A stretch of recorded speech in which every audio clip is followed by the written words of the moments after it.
இயேசு கிறிஸ்துவின் நாமத்தினாலே அன்பின் வாழ்த்துக்கள். இன்றைக்கான தேவார்த்தை நீங்க யோபு 5ஆம் அதிகாரம் 22வது வசனத்துல பாழாக்குதலையும் பஞ்சத்தையும் பார்த்து நகைப்பீர், காட்டு மிருகங்களுக்கு பயப்படாமல் இருப்பேன் வசனம் இருக்குங்க.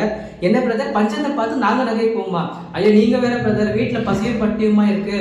அதே போல நாங்க காட்டு மிருகங்களை பார்த்து பயப்படாமல் இருப்போமா? நான் ஹவுஸ் ஓனரை பார்த்து லோன்காரங்களை பார்த்து பயந்துட்டு இருக்கிற பிரதர் அப்படின்னு யோசிச்சுட்டு இருக்கீங்களா? உங்க வீட்டுல இருக்கிற கடன் பிரச்சனைகள் எல்லாமே இன்னைக்கு போகுது.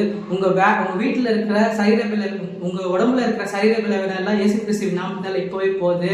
உங்களுக்கு என்னெல்லாம் பிரச்சனை இருக்கோ, தடையா இருக்கிற திருமணம் உங்களுக்கு கைகொடி வரப்போகுதுங்க. பிள்ளை இல்லாத சூழ்நிலையில இருக்கிறீங்க, கர்த்தர் உங்களுக்கு ஒரு நல்ல பிள்ளையை கொடுக்க போறாரு. அதே போல உங்க வீட்டுல இருக்கிற எல்லா பிரச்சனையும் போகுது, ஃபேமிலி இஷ்யூ போகுது, லேண்ட் இஷ்யூ போகுது, எல்லாமே இயேசு கிறிஸ்துவின் நாமத்தால் இன்னைக்கே போகுது. எல்லாமே கைகூடி வரப்போகுதுங்க.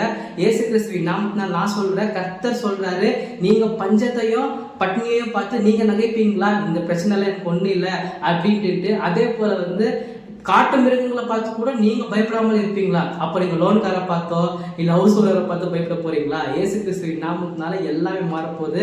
நீங்க பார்த்துக்கங்க, எல்லா சுச்சுவேஷனும் மாறப்போகுது. எதிரிகள் கண்களுக்கு முன்பாக உங்களுக்கு ஒரு பந்தி ஆயத்தப்பட போகுதுங்க. Thank you so much. God bless you.